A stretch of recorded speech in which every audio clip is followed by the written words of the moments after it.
तो बहुत बढ़िया। फिर से हम लोग क्वेश्चन करने जा रहे हैं केटीजी और थर्मोडायनेमिक्स के, है ना।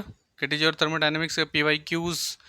ठीक है, ये जो हमारे सामने क्वेश्चन है ये जेई मेन 2024 का क्वेश्चन है। ठीक है, ये जेई मेन 2024 का क्वेश्चन है। ठीक है, बहुत बढ़िया क्वेश्चन, बहुत बढ़िया। The given figure represents two isobaric process for the same mass of an ideal gas.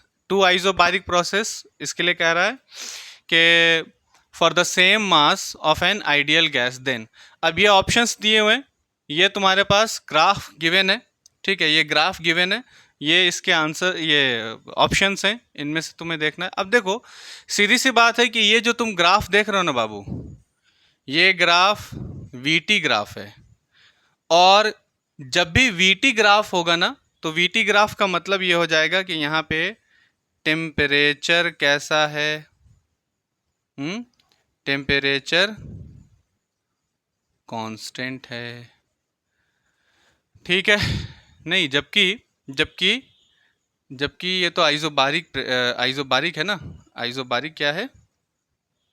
Isobaric process है, तो प्रेशर कांस्टेंट होना चाहिए। खैर, चलो यहाँ पे पहले देखो, ये हमने ग्राफ लिया P1 V1 P1 P2, और हमें यही बताना है कि P1 और P2 में दोनों में बड़ा कौन है, छोटा कौन है, बराबर है या बराबर और बड़ा दोनों है। तो करो क्या यहाँ पे, ऐसे क्वेश्चन के लिए सीधा सीधा क्या करना है, अगर वीटी ग्राफ है इसके लिए क्या करना है, प्रेशर गिवन है, तो सीधा सीधा एक ये लाइन ले लो, वर्टिकल लाइन। ठीक है, और ये वर्टिकल लाइन, ये वर्टिकल लाइन है ना, वर्टिकल लाइन कांस्टेंट टेम्परेचर को बताएगी। कैसा बताएगी? ये कांस्टेंट टेम्परेचर बताएगी। अच्छा, क्यों लिया है इस वर्टिकल लाइन को? इस वर्टिकल लाइन के पीछे का मकसद ये है, सीधी सीधी बात है, कि हमें P1 और P2 के बारे में बताना है। ठीक है, P1 और P2 के बारे में बताना है, ग्रेटर, बराबर और दिस डैट। ठीक, हमने ये वर्टिकल लाइन ली, तो यहाँ जो T है ना, यहाँ पे इस पॉइंट पे जो T है वो कांस्टेंट है। ठीक, कांस्टेंट हो गया। तो कांस्टेंट होने से अब देखना ज़रा, अब ये जो P2 है, P2 के सामने जो वॉल्यूम है वो V2 हो जाएगा, और जो P1 है इसके सामने, इसके करस्पॉन्ड में जो वॉल्यूम है ये V1 हो जाएगा। और अगर ग्राफ से देखो ध्यान से, ग्राफ से, तो ग्राफ से हमें क्या पता चल रहा है? ग्राफ से हमें पता चल रहा है कि जो V2 है वो ग्रेटर है किसके? V1 के। ठीक है, तुमने टेम्परेचर कांस्टेंट कर दिया, तो कांस्टेंट टेम्परेचर से जो P और V के बीच रिलेशन होता है वो PV इक्वल्स टू होता है NRT, जहाँ ये T कांस्टेंट हो गया, T कांस्टेंट हो गया, ये भी कांस्टेंट है, तो PV इक्वल्स टू कांस्टेंट हो जाएगा, equals to PV equals to constant हो जाएगा, है ना, कांस्टेंट हो जाएगा। तो P इक्वल्स टू, या P और V के बीच का relation P inversely proportional to V हो जाएगा। P इन्वर्सली प्रोपोर्शनल टू क्या हो जाएगा? V हो जाएगा। जो P बड़ा है, जो V बड़ा है, जिसका V बड़ा है, तो P क्या हो जाएगा? छोटा हो जाएगा। V बड़ा है तो P क्या हो जाएगा? छोटा हो जाएगा। तो V2 का जो P2 होगा, जाहिर है V2 का जो P2 होगा वो क्या हो जाएगा? छोटा हो जाएगा। तो P2 इज लेस देन क्या हो जाएगा? P1, या इसी को लिख सकते हैं P1 इज ग्रेटर देन क्या? P2। ये दोनों ही देख लो कौन सा है ऑप्शन में। P2 इज ग्रेटर देन नहीं है, P1 is greater than P2 है। ठीक है, तो मतलब यही आंसर है हमारा, है ना, यही आंसर है। ठीक है, ठीक है, चलो देखो अब ये क्वेश्चन देखो भाई, ये क्वेश्चन जेई मेन 2022 का क्वेश्चन है। Starting with the same initial conditions, एक ही जैसे इनिशियल कंडीशन पे स्टार्ट हो रहा है मामला। Ideal gas expands from volume 1 to volume 2। अब आइडियल गैस एक्सपैंड कर रही है कहाँ से कहाँ, V1 से V2। अगर इसके लिए तुम ग्राफ बनाओगे, है ना, इसके लिए अगर तुम ग्राफ बनाओगे तो ये V है और एक्सपेंशन हो रहा है कहाँ से कहाँ तक, V1 से V2 तक इसका एक्सपेंशन हो रहा है। ठीक है, in 3 different ways, 3 different ways से, 3 डिफरेंट वेज से। ठीक है, the work done by the gas is W1 is the process is purely isothermal. Isothermal के लिए, आइजोथर्मल के लिए जो वर्क डन है वो W1 है।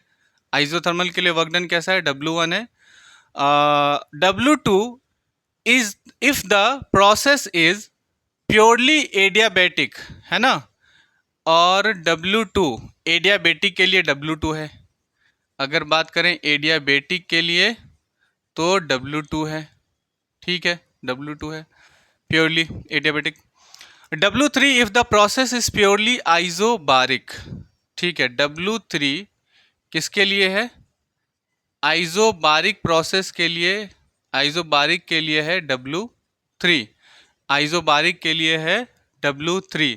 Then choose the correct option, और ये तुम्हारे पास 3 के 3 ऑप्शन है और इसे चूज करना है इसमें से कि कौन सा सही है। पीवी ग्राफ बना लो, पीवी ग्राफ बना लो, बना लिया, और इससे ना बहुत आसानी से वर्क डन निकालना तुम्हारे लिए फायदेमंद रहेगा, है ना। आइजोबारिक का सीधा सीधा मतलब है कि प्रेशर कैसा है, कांस्टेंट है। प्रेशर कैसा है, कांस्टेंट है। तो इसके लिए जो ग्राफ बनेगा वो ये बनेगा, ऐसा बनेगा। ठीक है, फिर इसके बाद एक ग्राफ अगर बनेगा, एक ग्राफ अगर बनेगा, चूंकि बात कहाँ से कहाँ तक हो रही है, V1 से V2 तक के लिए बात हो रही है ना, तो एक ग्राफ V2 तक ये जाएगा और एक ग्राफ V2 तक के लिए ये जाएगा। ठीक है, अब ये जो कर्व दिखाई दे रहा है, ये जो दिखाई दे रहा है ना ग्राफ, ये कैसा होगा, ये तो भाई आइजोबारिक होगा। और अगर ये आइजोबारिक है तो इसके लिए वर्क डन कैसा लिखा हुआ है, W3 लिखा हुआ है। इन दोनों की बात की जा रही है, इन दोनों की बात की जा रही है, तो जिसका एरिया ज़्यादा, जिसका एरिया ज़्यादा उसका वर्क डन ज़्यादा, उसका वर्क डन ज़्यादा। तो जिसका एरिया ज़्यादा है उसका वर्क डन ज़्यादा है। इसमें आप देखो एरिया किसका ज़्यादा है, आइसोबारिक को छोड़ दो, इसका देख लो, ये जो कर्व दिखाई दे रहा है ये वाला, ये इसका एरिया ज़्यादा है इसके एरिया से, नीचे वाले से। तो जिसका एरिया ज़्यादा उसका वर्क डन ज़्यादा, जिसका वर्क डन ज़्यादा वो आइसोथर्मल, है ना, आइसोथर्मल। तो ये जो ग्राफ दिखाई दे रहा है ये आइसोथर्मल है, आइसोथर्मल है, और ये एडियाबैटिक है, एडियाबैटिक है। ठीक है, आइसोथर्मल के लिए जो वर्क डन है वो कैसा है, आइसोथर्मल के लिए वर्क डन W1 है, और एडियाबैटिक के लिए वर्क डन कैसा है, आइसोथर्मल के लिए वर्क डन W1 है, और एडियाबैटिक के लिए कैसा है वर्क डन, एडियाबैटिक के लिए वर्क डन W2 है, एडियाबैटिक के लिए वर्क डन W2 है। ठीक है, अब बताओ भाई किसका वर्क डन सबसे ज़्यादा होगा, तो वर्क डन इसका W3 का सबसे ज़्यादा हो जाएगा, है ना। तो क्या चलेगा भाई, W3 सबसे ज़्यादा, फिर उसके बाद W1, फिर उसके बाद W2, ये सीक्वेंस है, देख लो। 3 is greater than 1 is greater than 2, 3 is greater than 1 is greater than 2। तो देखो ये सबसे छोटा है, सबसे छोटा W2 है, फिर उसके बाद W1 है, फिर उसके बाद W3, यानी सबसे बड़ा W3 है, फिर W1 है, फिर सबसे छोटा कौन है, W2 है। ये सीक्वेंस देख लो, इसी को उल्टा करके ऐसे लिख दो, है ना, ये W2 is less than W1 is less than W3। क्या बात समझ में आती है, मतलब वर्क डन। ठीक है, ठीक है,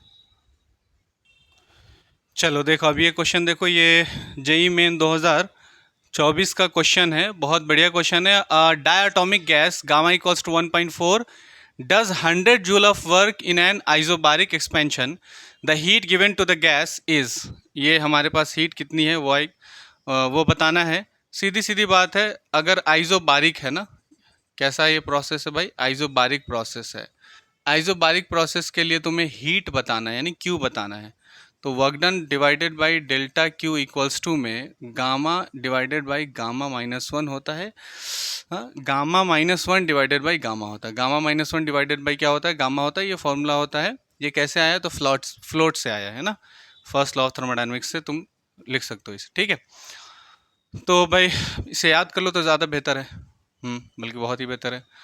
अब वर्क डन तो हमें गिवन है, देखें ज़रा, कह रहा है कि हाँ वर्क डन गिवन है। वर्क डन कितना है, 100 जूल है। डेल्टा क्यू फाइंड करना है। गामा हमारे पास है 1.4 माइनस वन डिवाइडेड बाई 1.4, ठीक है। अगर इसकी बात करो तो 100 इंटू में 1.4 डिवाइडेड बाई 1.4 में से 1 को माइनस करोगे 0.4 आ जाएगा, इक्वल्स टू में डेल्टा क्यू हो जाएगा।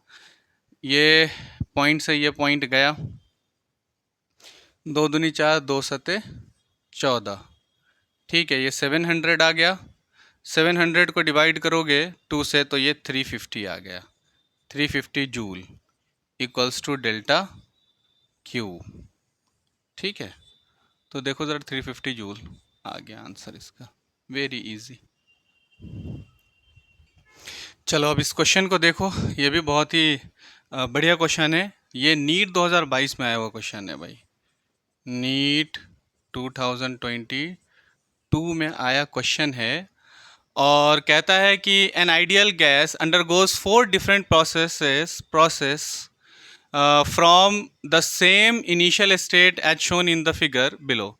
Those process are adiabatic, isothermal, isobaric and isochoric. The curve which represents the adiabatic process among 1, 2, 3 and 4, तुमसे कह रहा है कि which represents the adiabatic process. इनमें कौन ऐसा कर्व है जो एडियाबेटिक प्रोसेस को क्या कर रहा है, रिप्रेजेंट कर रहा है। सिंपल सी बात है, अगर 4 की बात करो भाई, 4 की बात करो तो इसका प्रेशर कांस्टेंट है। ये प्रेशर क्या है, यहाँ कांस्टेंट है, प्रेशर कांस्टेंट। सीधी सीधी बात, आइसोबारिक है ना, प्रेशर कांस्टेंट आइसोबारिक। ये 4 नंबर की बात हो रही है। अगर फर्स्ट नंबर की बात करोगे तो यहाँ वॉल्यूम कांस्टेंट है, फर्स्ट नंबर में वॉल्यूम कांस्टेंट है। वॉल्यूम कांस्टेंट यानी आइसोकोरिक प्रोसेस, ठीक है। अगर थर्ड की बात करोगे तो थर्ड की अगर बात करोगे तो इसका एरिया क्या है, ज़्यादा है, एरिया ज़्यादा, थर्ड का एरिया ज़्यादा, ठीक है। और फोर्थ की अगर एरिया से ना लिखो, इससे अच्छा क्या है, थर्ड के लिए कहो कि इसका जो स्लोप है, इसकी स्लोप, थर्ड की स्लोप 4 की स्लोप से कम है, थर्ड की स्लोप कम, ठीक है।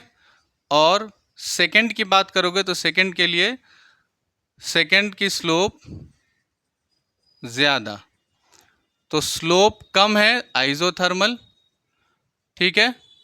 स्लोप अगर ज़्यादा है तो ये हो जाएगा एडियाबेटिक। तो इसका जो आंसर आ गया वो क्या आ गया, सेकंड आ गया, ठीक है ना। कह रहा है कि which represents the adiabatic process, तो second is adiabatic process, second is adiabatic process, ठीक है, ठीक है, ठीक है, बिल्कुल सही बात है। हाँ भाई, तो थर्मोडायनेमिक्स का ये क्वेश्चन है, PYQ है 2020, ये क्वेश्चन है 2022 का, जेई मेंस, हाँ जेई मेन 2022 का ये थर्मोडायनेमिक का ये क्वेश्चन है, PYQ है। देखो कितना बढ़िया क्वेश्चन है। कह रहा है कि a thermodynamic system is taken from an original state D to an intermediate state E, D to E, by the linear process shown in the figure. Its volume then it's reduced to the original volume from E to F, ठीक है, by an isobaric process. The total work done by the gas from D to E to F. तुमसे find क्या करने को कह रहा है, तुमसे फाइंड करने को कह रहा है टोटल वर्क डन, कहाँ से कहाँ, टोटल वर्क डन कह रहा है by the gas from D to E to F. अच्छा, ये जो लिखा है ना, ये जो लिखा है, इसका मतलब है D to E and E to F, ये लिखा है। ठीक है, इसका ये मतलब है। अब अगर इसे तुम सॉल्व करना चाहोगे ना भाई, तो दो मेथड है इसके सॉल्व करने के, तुम दोनों मेथड से किसी भी मेथड से सॉल्व कर सकते हो। तो सबसे पहली बात तो ये ग्राफ हमें दिखाई पड़ रहा है, और इस ग्राफ से हमें क्या क्या पता है। तो पहली बात तो ये पता चल पा रहा है कि ये पीवी ग्राफ है। पहली बात कि ये कैसा, कौन सा ग्राफ है, पीवी ग्राफ है, बिल्कुल सही बात है। फिर हमें इस ग्राफ से एक बात और पता चल रही है कि ये जो हमें प्रोसेस दिया हुआ है, ये जो दिख रहा है ना, ये D to E, E to F, F to D, ये जो एरो दिखा रहा है, इस एरो से हमें ये पता चल रहा है कि ये एक साइक्लिक प्रोसेस है। साइक्लिक प्रोसेस है, तो हाँ है, साइक्लिक प्रोसेस है। अब साइक्लिक प्रोसेस में होता क्या है, साइक्लिक प्रोसेस में दो प्रोसेस हैं साइक्लिक के, या तो साइक्लिक में एंटी क्लॉकवाइज साइक्लिक प्रोसेस हो सकता है, या फिर क्लॉकवाइज साइक्लिक प्रोसेस हो सकता है। अगर तुम ध्यान से देखो इसे, तो क्या ये क्लॉकवाइज साइक्लिक प्रोसेस है, क्लॉकवाइज है। क्लॉकवाइज साइक्लिक प्रोसेस में क्या होता है, वर्क डन पॉजिटिव होता है। तो क्लॉकवाइज साइक्लिक प्रोसेस है, क्लॉकवाइज साइक्लिक प्रोसेस है, जिसमें वर्क डन क्या है, वर्क डन पॉजिटिव है। ठीक है, तो ये बात तो अब हमें क्लियर हो गई कि इसका वर्क डन कैसा होगा, पॉजिटिव होगा। ये तुम्हारे आंसर्स दिए हुए। अब इसका जो पहला मेथड है ना, मेथड वन से क्या करो, मेथड वन में क्या करो, मेथड वन में इस पूरे साइकिल का वर्क डन फाइंड कर लो। ठीक है, इस पूरे साइकिल का वर्क डन फाइंड कर लो। चलो ठीक है, तो पूरे साइकिल का वर्क डन फाइंड करने के लिए हमें ये ट्राइंगल मिल गया। इस ट्राइंगल का हम लोग क्या करेंगे, एरिया ले लेंगे, है ना। पीवी ग्राफ है, पीवी ग्राफ में जो ग्राफ दिख रहा है, उस ग्राफ का एरिया ही क्या होता है, वर्क डन होता है, पढ़ चुके हैं हम लोग। तो इसका क्या करो, एरिया ले लो। एरिया इक्वल्स टू क्या है, एरिया ही है वर्क डन। और अगर इसे ध्यान से देखो तो ये एक राइट एंगल ट्राइंगल है, जिसके लिए हो जाएगा half into base into height. ठीक है, अब half into base into height, हमें इसके लिए बेस चाहिए, तो हाफ इंटू बेस, बेस में अगर ये देखो तो ये बेस है, 5 में से 2 जाएगा, 3 बचेगा, 3 बेस है। हाइट की अगर बात करोगे तो ये इसकी हाइट है, तो 600 में से 300 को माइनस करोगे, 300 बचेगा, 300। तो ये वर्क डन क्या आ गया, वर्क डन आ गया 3 3 ज़ा 900 डिवाइडेड बाई 2। तो इससे अगर इसको डिवाइड करोगे तो वर्क डन आ गया कितना, 450 जूल। ये कैसा वर्क डन आया, ये टोटल वर्क डन आया, है ना। ये वर्क डन कैसा आ गया, टोटल आ गया। लेकिन तुमसे क्वेश्चन में क्या पूछा है, तुमसे क्वेश्चन में पूछा है D to E, E to F, है ना, D to E and E to F, D to E and E to F पूछा है। मतलब एफ टू डी की तरफ जो मामला है वो नहीं है। तो अगर तुम टोटल वर्क डन की बात करोगे, टोटल वर्क डन की, तो टोटल वर्क डन का मामला क्या होगा, work done by work done किसकी किसकी तरफ, डी टू ई का वर्क डन, फिर प्लस में वर्क डन किधर का, ई टू एफ के लिए वर्क डन, फिर प्लस में वर्क डन किसका, एफ टू डी के लिए वर्क डन। ठीक है, ये और ये ही चाहिए हमें, यही वर्क डन चाहिए। टोटल वर्क डन हमारे पास आ गया हुआ है कितना, 450 आ गया हुआ है। ये चाहिए हमें work done by D to E, ठीक है, प्लस में work done E to F plus में एफ टू डी। अब ज़रा ध्यान से देखो, एफ टू डी की तरफ अगर ध्यान से देखोगे तो एफ टू डी की तरफ ये जो वॉल्यूम है, क्या ये वॉल्यूम कांस्टेंट है, वॉल्यूम कांस्टेंट है। तो ई टू एफ के लिए अगर तुम ध्यान से देखो तो ई टू एफ के लिए वॉल्यूम यहाँ पर क्या है, कांस्टेंट है। तो वर्क डन हमारा क्या हो जाता है, वर्क डन हमारा 0 हो जाता है। अगर वॉल्यूम कांस्टेंट हो गया तो वर्क डन क्या हो जाता है, 0 हो जाता है। वर्क डन 0 क्यों होता है, सिंपल सी बात है भाई, change in work done, change in volume निकालोगे। तो चेंज इन वॉल्यूम अगर निकालोगे तो V2 माइनस V1 करोगे तो V2 भी है और V1 भी है। तो दोनों को अगर तुम माइनस करोगे तो 0 ही आएगा, है ना। तो ओवरऑल जो वर्क डन आया D to E plus work done by E to F, क्या आ गया? वो आ गया 450 जूल। तो ये एक मेथड है जिस मेथड से तुम वर्क डन को क्या कर सकते हो? फाइंड कर सकते हो। अब इसी का दूसरा मेथड भी देख लो, है ना? दूसरा मेथड देख लो इसका। तो दूसरा मेथड देखने के लिए क्या करोगे भाई?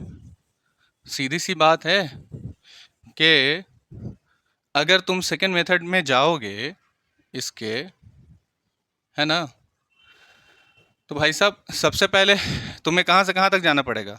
डी से ई तक जाना पड़ेगा, क्योंकि टोटल वर्क डन तुम्हें फाइंड करना है। तो ये जो टोटल वर्क डन है, क्या ये total work done by D to E plus में work done by E to F, तुम्हें यही चाहिए? यही चाहिए? हाँ बिल्कुल चाहिए। तो अगर तुम्हें यही चाहिए तो सबसे पहले तो डी टू ई के लिए वर्क डन निकालो, फिर ई टू एफ के लिए वर्क डन निकालो, और फिर उनका ऐड कर दो, है ना? अगर तुम work done by D to E देखोगे, ठीक है, डी टू ई अगर देखोगे तो क्या है ये डी टू ई। तो डी से ई तक आने के लिए जो वर्क डन चाहिए, चूंकि इसका एरिया ही चाहिए, है ना, इसका एरिया चाहिए, तो तुम्हें ये पूरा का पूरा एरिया लेना पड़ेगा, ये पूरा एरिया लेना पड़ेगा, है ना? तो इस एरिया में तुम अगर देखना चाहो तो एक एरिया तो तुम्हारा आ गया ये वाला, है ना, ये जो तुम्हारा ट्राइंगल है, तो एक ट्राइंगल आ गया, एरिया ऑफ अ ट्राइंगल, और प्लस में ये अगर देखो तो ये एक आ गया तुम्हारा रेक्टेंगल।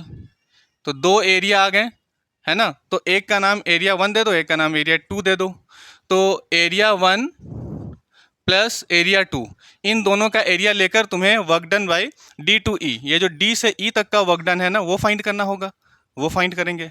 तो चलो पहले वही फाइंड कर लेते हैं, है ना, वही फाइंड कर लेते हैं, ठीक है।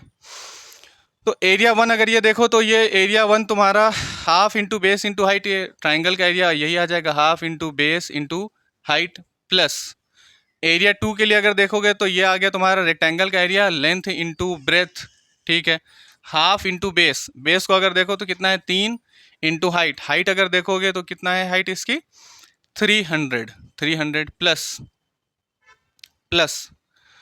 अब अगर इसका अगर एरिया देखो, इसका एरिया क्या हो गया, इसका लेंथ इंटू ब्रेथ, तो ये है लेंथ और ये है ब्रेथ, लेंथ हो गई कितनी 300 इंटू में ब्रेथ कितनी हो गई 3 हो गई, ठीक है।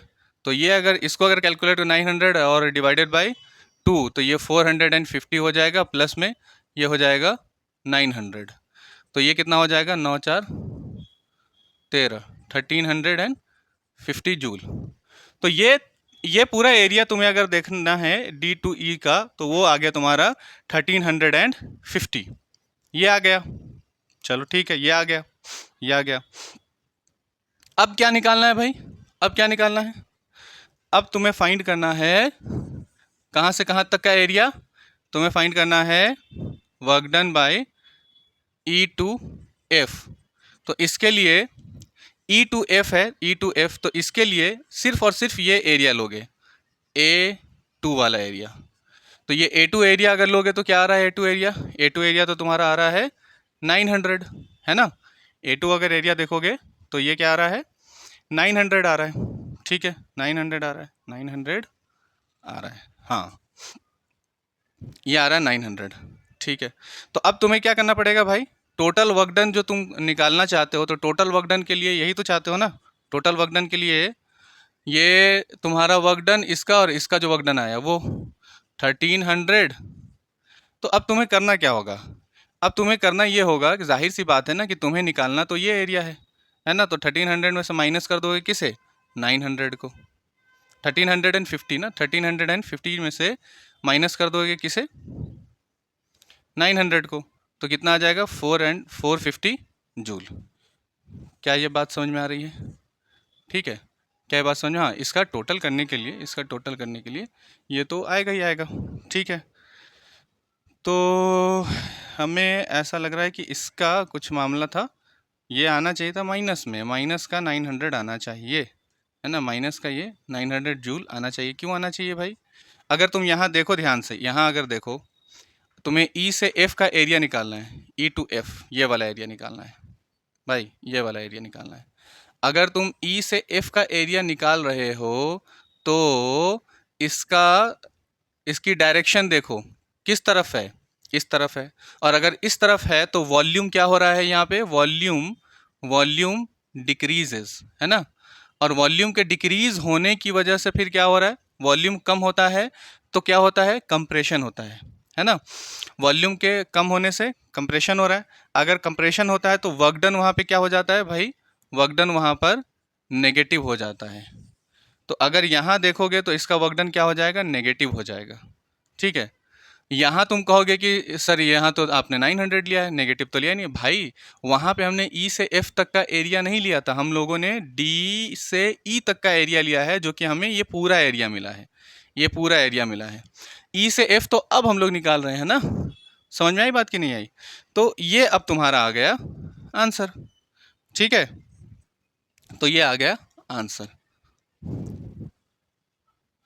अब देखो ये जो क्वेश्चन तुम लोगों को बोर्ड पे दिखाई पड़ रहा है, ये तो 2022 का क्वेश्चन नहीं है, ये क्वेश्चन 2024 का क्वेश्चन है। और ये भी जेई मेन में आया हुआ क्वेश्चन है भाई, 2024 का क्वेश्चन है ये भी जेई मेन में आया हुआ क्वेश्चन है, और एक बढ़िया क्वेश्चन है ये। ठीक है, और बढ़िया क्या है यार, इसके पहले जो तुमने क्वेश्चन देखा है क्वेश्चन नंबर 1, उसी के जैसा है। A thermodynamic system is taken from an original state A to an intermediate state B by the linear process shown in the figure.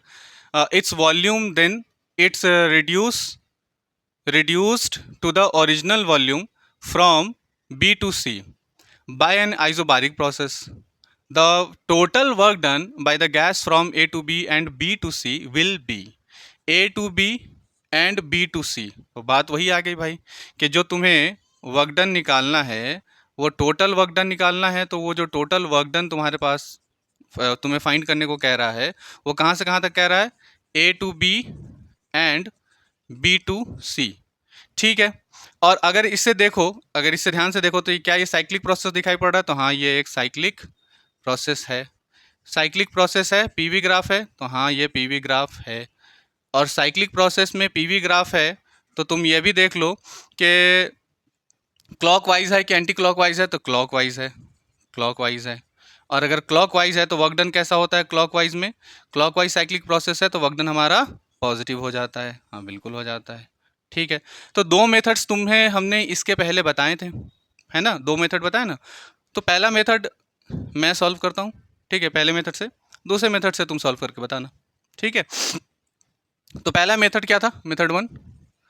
Method 1 क्या था भाई, मेथड 1 में सबसे पहले हम लोगों ने टोटल वर्क डन निकालने के लिए ये जो हमारे पास साइकिल है, या ये जो ये कह लो कि ये ट्रायंगल है, इस ट्रायंगल का, ये जो ट्रायंगल है इस ट्रायंगल का हमें क्या कर लेना है, एरिया फाइंड कर लेना है। तो टोटल वर्क डन के लिए भाई हम क्या करेंगे, इसका एरिया फाइंड करेंगे, एरिया फाइंड करेंगे। और ये क्या है, half into base into height. तो half into base into height तो लेंगे, है ना, लेंगे half into base into height. तो ये हमारे पास हाफ है, हाफ है, और ये हमारे पास बेस है, हाफ है, और ये हमारे पास बेस है। तो बेस 7 में से 3 को माइनस कर दो 4 आ जाएगा। और ये हमारे पास हाइट है, 8 में से 6 को माइनस कर दो 2 आ जाएगा, 2000। पर यहाँ पर एक प्रॉब्लम है, क्या कि भाई ये जो प्रेशर है ना, ये प्रेशर डाइन पर सेंटीमीटर स्क्वायर में दिए हुआ है। तुम्हें प्रेशर को किस में कन्वर्ट करना पड़ेगा, चूंकि वॉल्यूम तुम्हारा मीटर क्यूब में है तो न्यूटन पर मीटर स्क्वायर में चेंज करना पड़ेगा। और हमें पता है कि 1 न्यूटन बराबर 10⁵ डाइन होता है। ठीक है, और हमें ये 1 डाइन चाहिए। तो 1 डाइन बराबर क्या हो जाएगा, 1 डाइन बराबर हो जाएगा 10⁻⁻5 न्यूटन। ठीक है, क्यों ऐसा हुआ, क्योंकि हमें डाइन पर सेंटीमीटर स्क्वायर को कन्वर्ट करना है। तो डाइन आ गया कितना, 10⁻⁻5 डिवाइडेड बाय सेंटीमीटर स्क्वायर, तो 10⁻⁻4 सेंटीमीटर होता है, स्क्वायर होता है। तो न्यूटन पर मीटर स्क्वायर यहाँ इसमें कन्वर्ट हो जाएगा। ये इसको कन्वर्ट करो, ये 10⁻⁻1 न्यूटन पर मीटर स्क्वायर आ गया। तो ये जो आया है भाई, इसे तुम इसके साथ क्या करो, लिख लो 10⁻⁻1। तो 10⁻⁻1 से इसका एक चला गया, 2 2 ज़ा 4, तो जो तुम्हारा यहाँ से टोटल वर्क डन आ गया, वो टोटल वर्क डन कितना आ गया, 2 × 400 जूल। ठीक है, 2 × 400 जूल। क्या कुछ गड़बड़ है क्वेश्चन में? अच्छा अच्छा अच्छा, ये 6000 नहीं है भाई, ये 4000 है, तो यहाँ 4000 का गैप आएगा, है ना। तो यहाँ पे आ जाएगा ये तुम्हारा 4000। ठीक है, अगर ये 4000 आएगा तो 4 × 800 जूल हो जाएगा, ये टोटल वर्क डन आ गया। लेकिन तुम्हें ना वर्क डन निकालना है तो वो work done A to B to C निकालना है, A to B to C निकालना है। तो टोटल वर्क डन अगर तुम ध्यान से देखो तो work done by A to B, ठीक है, plus work done by B to C, ठीक है, plus work done by C to A। हम लोगों ने जो वर्क डन फाइंड किया है वो ये वाले से वर्क डन फाइंड किया है, जो कि 800 जूल आया है, 800 जूल आया है। ठीक है, हमें इसका चाहिए, इसका चाहिए, है ना, इसका चाहिए। प्लस में ये अगर देखो तो ये क्या हो जाएगा, ज़ीरो हो जाएगा। क्यों हो जाएगा भाई, ज़ीरो हो जाएगा इसलिए क्योंकि ये वॉल्यूम कैसा है, यहाँ पे कांस्टेंट है। तो तुम्हारे पास जो work done A to B, work done A to B plus work done B to C आया, वो 800 जूल ही आया। ठीक है, that is your final answer. अब जो दूसरा मेथड है उस मेथड से सॉल्व करो और कमेंट करो। ठीक है, चलो ठीक है।